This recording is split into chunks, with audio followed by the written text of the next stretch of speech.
बिस्मिल्लाहिर्रहमानिर्रहीम। अस्सलाम वालेकुम जी। मैं नजमुल हसन बाजवा हूँ। कल रात गए एक बहुत बड़ी डेवलपमेंट हुई है।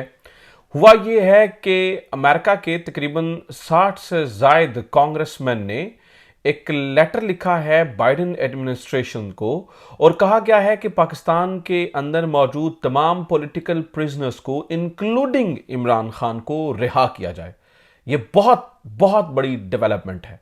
इस वक्त इस खबर ने हिला के रख दिया है। तमाम बड़ी अखबारें इसे एक मेजर डेवलपमेंट के तौर पर देख रही हैं। खास तौर पर पाकिस्तान के अंदर जो पॉलिटिकल क़यादत है वो भी इसे एक बहुत बड़ी डेवलपमेंट के तौर पर देख रही है, क्योंकि ये थोड़े नंबर नहीं है, 60 से जायद कांग्रेसमैन हैं जो इस बारे में लिख रहे हैं। तो सवाल यह बनता है कि क्या बाइडेन एडमिनिस्ट्रेशन को बहुत बड़ा बदलाव लेकर आ सकती है, या फिर हमारे बहुत सारे लोग जो है वो ट्रंप एडमिनिस्ट्रेशन से उम्मीदें लगाए बैठे हैं कि बाइडेन एडमिनिस्ट्रेशन तो जाने वाली है, नजर ये आ रहा है कि नवंबर में चले जाना है, आगे ट्रंप आ रहे हैं प्रेसिडेंट, तो ट्रंप एडमिनिस्ट्रेशन जो है वो एक बहुत बड़ा चेंज लेकर आ सकती है। और खास तौर पर पर्टिकुलर पाकिस्तान के इन मामलात को और पाकिस्तान के तनाजुर में अगर चीजें देखें तो जो ट्रंप की पॉलिसी है वो सारी चीजें बदल कर रख देगी। मैंने इस खबर के बाद नाज़रीन किराम, चूंकि ये वाकई एक मेजर डेवलपमेंट है, तो I try to find out the things. मैंने कुछ चीज़ों को ढूंढने की कोशिश की है। तो हम ज़रा वो ख्वाबो ख्याल से निकल कर ना, मैं थोड़ा सा हम ज़रा रियलिटी के करीब आके मैं एनालाइज करने की कोशिश करूंगा और आपके सामने फैक्ट्स रखने की कोशिश करूंगा, including the upcoming Trump administration, जो कि अभी कुछ फाइनल तो नहीं हुआ, लेकिन जो भी नाम सोचे जा रहे हैं वो और ट्रंप की जो पॉलिसी है, माजी की पॉलिसी पाकिस्तान को लेकर और चीज़ों को लेकर कितनी ज़्यादा सही रही है। यानी कि हम कितना प्रिडिक्ट कर सकते हैं कि वाकई ट्रंप आएगा तो बहुत सारी चीज़ें ऐसे एकदम से तब्दील हो जाएंगी। इसी तरह का एक एनालिसिस मैंने रिसर्च निकाल के कैमला हैरिस के लिए भी रखी है कि अगर Kamala Harris, let's suppose Kamala Harris आती हैं तो पाकिस्तान के लिए क्या होता है, लेकिन वो मैं कल आपके सामने रखूंगा क्योंकि फिर वीडियो बहुत ज़्यादा खुश्क हो जाएगी। आई ट्राइड कि मैं आज जो है ना वो ट्रंप के ऊपर काम कर सकूं, जिसके ज़्यादा चांसेस अभी नज़र आ रहे हैं, मतलब लग रहा है ऐसे कि शायद वो आ जाए और पाकिस्तान के तनाजुर में चीज़ें बहुत ज़्यादा तब्दील हो सकती हैं। तो उसके ऊपर आज हम डिटेल बात करेंगे। कल रात और भी कुछ डेवलपमेंट्स हुई हैं लोकली यहाँ पर, जब वकीलों का निकलना और कुछ ऐसी चीज़ें हैं जो तहरीक इंसाफ यहाँ पे प्लान कर रही है, उनको बाद में डिस्कस करेंगे। लेकिन सबसे पहले ये अमेरिका वाले मामले को डिस्कस करेंगे। तो जो मोस्ट इंपॉर्टेंट खबर है उससे शुरू करते हैं, फिर ट्रंप एडमिनिस्ट्रेशन की तरफ जाएंगे और फिर उसको हम एनालाइज करेंगे कि वाकई क्या इमरान खान बाहर आ सकते हैं, पाकिस्तान के पॉलिटिकल मामला ठीक हो सकते हैं, पाकिस्तान का जो ओवरऑल इमेज है दुनिया में, अमेरिका उसे कितना सपोर्ट करेगा, बाइडेन एडमिनिस्ट्रेशन क्या कर सकती है, ट्रंप एडमिनिस्ट्रेशन क्या करेगी, इसको ज़रा थॉरली डिटेल के अंदर डिस्कस करते हैं। तो सबसे पहली खबर जिसने रात को सबको हिला के रख दिया वो ये थी, the caster lead 60+ member of the Congress calling for the replay for the release of the political prisoners in Pakistan, including former Prime Minister Imran Khan। ना सिर्फ ये खबर नाज़रीन किराम, जैसे कि मैंने आपको बताया और भी बहुत सारी खबरें, जैसे आप ये देखिए, ये जो रूटर्स है वो क्या लिख रहा है, रूटर्स लिख रहा है, dozens of US lawmakers call for the release of former Pakistan PM Imran Khan. इसके अलावा न सिर्फ ये, बल्कि मैं अब एग्जैक्ट जिन जिन ने ये किया उनके ट्वीट भी बता दूं, फिर हम डिटेल डिस्कस करते हैं ट्रंप वाले मामले को और बाइडेन एडमिनिस्ट्रेशन या ट्रंप एडमिनिस्ट्रेशन वाले मामले को जरा डिटेल के अंदर डिस्कस करते हैं। तो जस्ट फॉरेन पॉलिसी लिखता है कि this is the first letter from the US members of the congressman calling for the political prisoners in Pakistan including Imran Khan to be released.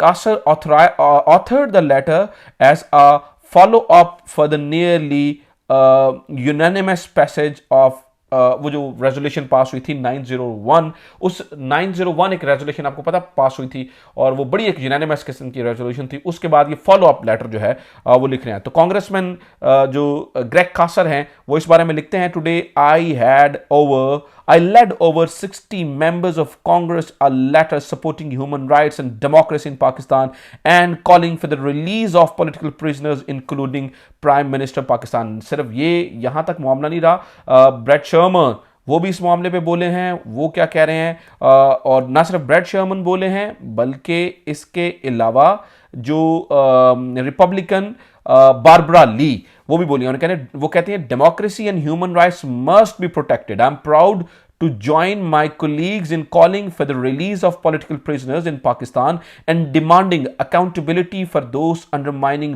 democratic freedom. So this is a big news. अब जरा क्या ये letter क्या फ़र्क डालेगा और चीज़ें किस तरह से हो सकती हैं, ज़रा इसको ज़रा रियलिटी के ऊपर जायज़ा लेते हैं, इसको ज़रा रियलिटी के ऊपर देखते हैं। मैंने आपके सामने रख दिया, मैंने आपको बता भी दिया कि ये किस तरह से चीज़ें जो है वो हो रही हैं। अब जरा रियलिटी की तरफ आ जाए। Biden administration I don't think so कुछ इसके ऊपर करे, क्योंकि बाइडेन एडमिनिस्ट्रेशन के ऊपर सिर्फ ये पहला मामला नहीं है। आपने देखा डोनाल्ड लू को किस तरह से बुलाया गया, आपको ये याद होगा। आपको याद होगा कि ये जो रेजोल्यूशन 901 पास हुई, तो ये जो अभी 60+ मेंबर्स लिख रहे हैं, मेरा नहीं ख्याल इसका भी फर्क पड़ेगा। हाँ, एक चीज़ लोग जो सोच रहे हैं वो ये सोच रहे हैं कि अगला प्रेसिडेंट जो अमेरिकन होगा वो बहुत बड़ा फर्क डाल सकता है। और ख़ास तौर पर सवालात उठ रहे हैं ट्रंप एडमिनिस्ट्रेशन, वो क्या सोचते हैं, वो क्या करते हैं, उनके क्या ख्यालात हैं। तो ज़रा उनके ख्यालात जानने को, क्योंकि बहुत सारे लोगों का ख्याल है हमारे यहाँ कि जब ट्रंप आएगा तो पाकिस्तान के लिए सब कुछ बदल जाएगा, जब ट्रंप आएगा तो इमरान खान के लिए सब कुछ बदल जाएगा, जब ट्रंप आएगा तो पाकिस्तान बहैसियत स्टेट बहुत ऊंचा चला जाएगा। लेकिन ये इमोशनल स्टेटमेंट से पहले हमें ज़रा चीज़ों को देखना पड़ेगा बड़ा ही रियलिटी के साथ। अगर ट्रंप आते हैं तो सबसे पहले यह होगा कि ट्रंप एडमिनिस्ट्रेशन कौन सी होगी, क्योंकि इंतजामिया, वो जो कैबिनेट बनती है वो फैसला करती है, सिर्फ अकेला सदर नहीं होता, उन्हें सोचना होता है ना कि आगे चीजें कहां पे चलेंगी। तो जब हमने ये ढूंढने की कोशिश की कि कौन कौन होगा उस कैबिनेट के अंदर, कुछ तो ऑब्वियसली पुराने वजीर होंगे जिन्होंने बहुत अच्छी, खासतौर पर जो सेक्रेटरी ऑफ स्टेट हैं, फिर सेक्रेटरी ऑफ डिफेंस, वो तमाम लोग जिनसे, और ये वो लोग हैं जिनमें से एक सेक्रेटरी स्टेट और एक सेक्रेटरी डिफेंस पहले ट्रंप फारिग भी कर चुके हैं। कुछ लोग कंटिन्यू करेंगे, कुछ लोग जो है वो नए होंगे। जैसा कि नाज़रीन किराम मैंने बताया आपको, रूबियो, गार्नल, Mike Waltz, Tom Cotton, Doug Burgum, ये वो लोग हैं जो कि इस वक्त ऊंची स्पॉट के लिए, बड़े स्पॉट के लिए हम उन्हें फेवरेट देख रहे हैं। ये तमाम ऐसे लोग जो हैं वो थोड़ा वो जहन रखते हैं एग्रेसिव, ठीक है। तो इनकी मौजूदगी के अंदर पाकिस्तान के लिए तो कोई पर्टिकुलरली मैं कहूं तो कोई बहुत बड़ी चीज मैं नहीं देख रहा हूं। और फिर आपको ये देखना पड़ेगा ट्रंप की साउथ एशिया पॉलिसी क्या है। हाँ, ये बात दुरुस्त है कि इमरान खान जब बहैसियत प्राइम मिनिस्टर वहां पे गए थे, बड़ी अच्छी बात हुई थी, बड़ी इज्जत भी हुई थी, लेकिन साउथ एशिया पॉलिसी क्या है। साउथ एशिया पॉलिसी उनकी, उन्होंने चाइना को काउंटर करना है, उनने जिस तरह से अपनी नई इकोनॉमिक पॉलिसीज लेके आ रहे हैं, तो वो इंडिया को किस तरह से सपोर्ट करेंगे, इंडिया को किस तरह से वो आगे लेकर चलेंगे, क्योंकि इंडिया को सपोर्ट करना इसलिए जरूरी है क्योंकि चाइना को काउंटर करना है। चाइना के हवाले से उनकी जो है वो अलग पॉलिसीज हैं, ठीक है। तो ऐसे में पाकिस्तान कहां पे स्टैंड करता है, और ऐसी सिचुएशन के पास जब पाकिस्तान के पास ऑफर करने के लिए कोई बहुत ज्यादा चीजें नहीं है। जब उनके ट्रूप्स अफगानिस्तान के अंदर थे, पाकिस्तान के पास एक से थी, पाकिस्तान के पास बहुत कुछ था कहने के लिए, पाकिस्तान के पास बहुत कुछ था ऑफर करने के लिए, पाकिस्तान के पास बहुत कुछ था करने के लिए। इस वक्त वो ट्रूप्स वहां से जा चुके हैं। अफगानिस्तान को डायरेक्टली कंट्रोल करने के लिए उस तरह डायरेक्टली पाकिस्तान की जरूरत नहीं है। और ये मैं नहीं कह रहा हूं, मैं काफी ज्यादा मटेरियल आपके सामने इसके ऊपर जो है वो रख सकता हूं, ठीक है, जिसमें हम ये देख सकते हैं कि मुख्तलिफ अखबारों ने इस बारे में ट्रंप की जो साउथ एशिया की पर्टिकुलरली पॉलिसी है, आपको पता है पहले वो जो एशिया पैसिफिक होता था वो किस तरह से इंडो पैसिफिक के अंदर तब्दील हुआ। आपको पता है कि चाइना के साथ इकोनॉमिकली ट्रंप के क्या मामलात रहे हैं। अब इन सारी चीज़ों को आप जरा कुंद जहनीत से देखिए, जहन खोल के देखिए। हम जरा छोटे लेवल पे नहीं, मैं थोड़ा बड़े लेवल पे, बड़े स्पेक्ट्रम पे पाकिस्तान के मामलात को देख रहा हूं। तो क्या फर्क पड़ेगा इससे। मैं आपको ये भी बात बता दूं कि नाज़रीन किराम, इनकी मौजूदगी में और फिर ट्रंप की साउथ एशिया पॉलिसी के अंदर, और फिर खासतौर पर पाकिस्तान को क्या हो सकता है। पाकिस्तान के लिए जैसे कि मैंने बताया कि अफगानिस्तान वाले मामले के बाद पाकिस्तान के पास प्लेट में बहुत कुछ नहीं है। मुझे नहीं लगता है कि ट्रंप की जाने से उस तरह का इमेंस प्रेशर आएगा या ट्रंप बहुत कुछ बड़ा पाकिस्तान के लिए कर देंगे। इसी तरह से कैमला हैरिस के पास भी बहुत कुछ ऑफर करने के लिए पाकिस्तान के पास नहीं है। ये तो ट्रंप एडमिनिस्ट्रेशन का मैंने नाम लेके आपको बता दिए ना, इसके मजीद भी हम तफसील में जा सकते हैं क्योंकि I read some material about it, लेकिन इसकी मजीद तफसील में के अंदर भी जा सकते हैं। लेकिन इसकी मजीद तफसील के अंदर जाए बगैर अगर मैं आपको बताऊं तो मेरा नहीं ख्याल कि ट्रंप के पास बहुत कुछ होगा पाकिस्तान को ऑफर करने के लिए। इनफैक्ट जो कल रात की डेवलपमेंट है, अगेन मैं इसे कंसिडर करूंगा, ये बहुत बड़ी डेवलपमेंट है, लेकिन बाइडेन एडमिनिस्ट्रेशन तो बिल्कुल करेगी नहीं। ट्रंप एडमिनिस्ट्रेशन, उसकी मैंने आपको वजह बता दी है। जो भी करना पड़ेगा पाकिस्तान की पॉलिटिकल पावर्स को बजाते खुद करना। ये मेरे कहने का मतलब क्या है, मैं ये क्यों आपको सारी कहानी सुना रहा हूं, क्या मैं आपको नाउम्मीद कर रहा हूं? नहीं, मैं आपको नाउम्मीद नहीं कर रहा हूं। मैं ये कह रहा हूं कि जो भी करना है वो पाकिस्तान की आवाम ने बजाते हो किसी के कंधे पे रख के बंदूक चलाते रहेंगे और जी अमेरिका कर देगा, जी फलाना कर देगा, कभी कुछ नहीं होगा। जो भी करना है पाकिस्तान की तमाम पॉलिटिकल पावर्स ने खुद बैठ कर करना है। जो भी करना है पाकिस्तान के अंदर मामला ठीक करके, बातचीत के जरिए एक दूसरे के साथ चल के मामला ठीक होने हैं। अमेरिका जो फलाना आ जाएगा, फलाना आ जाएगा, फलाना आ जाएगा, या ए हो जाएगा, ओ हो जाएगा, उस तरह हो जाएगा, ठीक है हम वक्ती तौर पर कहते हैं, वक्ती तौर पर नजर भी आ रहा है ये बहुत बड़ी डेवलपमेंट है, लेकिन क्या वो इतना डंडा देंगे कि यार यहां पे सारी चीजें उस तरह से ठीक हो जाए? ऐसा नहीं होता। तो इससे जरा, जैसे मैंने ट्रंप एडमिनिस्ट्रेशन बताया, ये नहीं है कि कैमला हैरिस की एडमिनिस्ट्रेशन आएगी तो वो चक देगी फट्टे। उनके शायद मामला ट्रंप एडमिनिस्ट्रेशन से भी ज्यादा खराब हो पाकिस्तान के लिए, ठीक है, डिटेल में मैं कल बताऊंगा आपको, लेकिन उनके ट्रंप एडमिनिस्ट्रेशन से भी ज्यादा हो सकता है मामला खराब हो। Again these are the people of the Pakistan, the political parties of the Pakistan and the power, real powers of the Pakistan. This is the thing जो उन्होंने डिसाइड करनी है।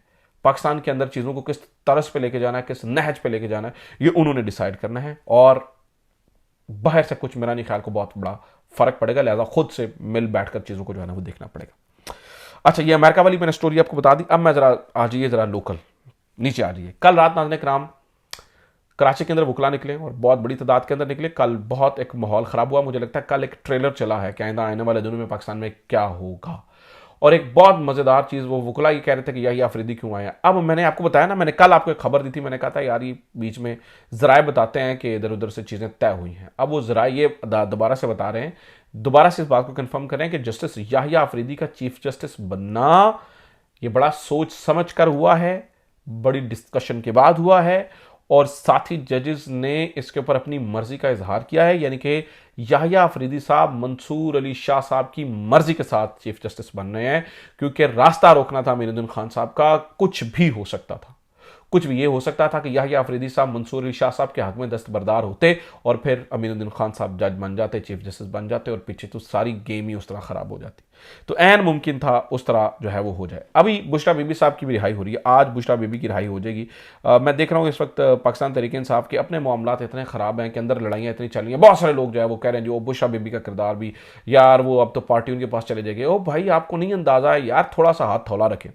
पीटीआई के अपने मामला जो है वो नाज़रीन कराम बहुत ज़्यादा ख़राब हैं और इनको समझ नहीं आ रही। इसलिए मैं कहता हूँ ना, ये कंधे ढूंढते फिरते हैं, ये सहारे ढूंढते फिरते हैं अल्टीमेटली, क्योंकि पार्टी के अपने अंदर दरारें पड़ी हुई हैं ना, तो इसलिए ये सहारे ढूंढते फिरते हैं। ये इस टाइम पे यानी कि गद्दार का इल्ज़ाम लगाने के बजाय अगर इकट्ठे हो जाएं और चीज़ों को मिला के चलें, तो मुझे लगता है कि ये ज़्यादा बेहतर चीज़ों को कर सकते हैं। लेकिन अगेन वही देखना होगा कि क्या। मैं आपको बताऊं कि सलमान अकरम राजा साहब is a Sen voice in the Pakistan Tehreek Insaf right ना। वो कहते हैं नहीं, मैंने बच्चों को नहीं पकड़वाना, यहाँ पर ये नहीं आना कि उनके लिए चीज़ें खराब कर दूँ। अवामी तहरीक चलेगी और बड़े शानदार तरीके से चलेगी, लेकिन चलेगी अपने हिसाब से। Now it's a time taking process, थोड़ा सा टाइम लेकर चीज़ों को जो है वो चलाया जाएगा, अदरवाइज इतना सी चीज़ों को जो है वो नहीं चलाया जाएगा। कुछ नाज़रीन कराम ये है कि आईनी सवाल भी पैदा हो चुके हैं। वो जी जुडिशल कमीशन ऑफ पाकिस्तान का इजलास होना है, वो जिस जुडिशल कमीशन ऑफ पाकिस्तान का इजलास होना है, जो तरीकाकार बताया गया है, आईनी बेंच तो अभी बनना है, उससे पहले जुडिशल कमीशन ऑफ पाकिस्तान का इजलास कैसे होगा, ये भी एक सवाल जो है वो नाज़रीन कराम पैदा हो चुका है। तो कहने का मतलब ये है, चीज़ें कुछ अच्छी नहीं है। आखिरी खबर सुन लीजिए, इमरान रियाज खान साहब के घर के ऊपर, इमरान रियाज खान के घर के ऊपर रेड की गई है। उस बंदे से क्या निकालना चाहते हैं आप? इमरान रियाज से क्या निकालना चाहते हैं? खुदा के लिए उसकी जान छोड़ दें, कुछ और करें। उनके ऊपर रिसेंटली नाज़रीन का नाम मुझे अंदाज़ा भी है, वैसे एक मुकदमा भी हुआ है, और उस मुकदमे के अंदर भी आपको पता किया कराया उन्होंने कुछ भी नहीं है, तो चीज़ें हुई हैं। तो अल्लाह करे, मैं तो ये दुआ करता हूँ कि अल्लाह मेरे भाई इमरान रियाज की जान इन तमाम चीज़ों से छूट जाए। तो मैंने कोशिश की है जितनी रात डेवलपमेंट हुई है वो मैंने आपके सामने रखूँ। वकला का जो जोश है वो किसी और तरफ लेके जा रहा है, कहानी किसी और ही तरफ बढ़ रही है, तो मामलात कहीं हाथ से निकल ही ना जाए। ठीक है, तरमीम के बाद ये पहला झटका है मुझे लगता है गवर्नमेंट को, जिस तरह से वकला निकलना है। देखते हैं आगे क्या होता है। अपना ख्याल रखिए। खुदा हाफिज़। पाकिस्तान जिंदाबाद।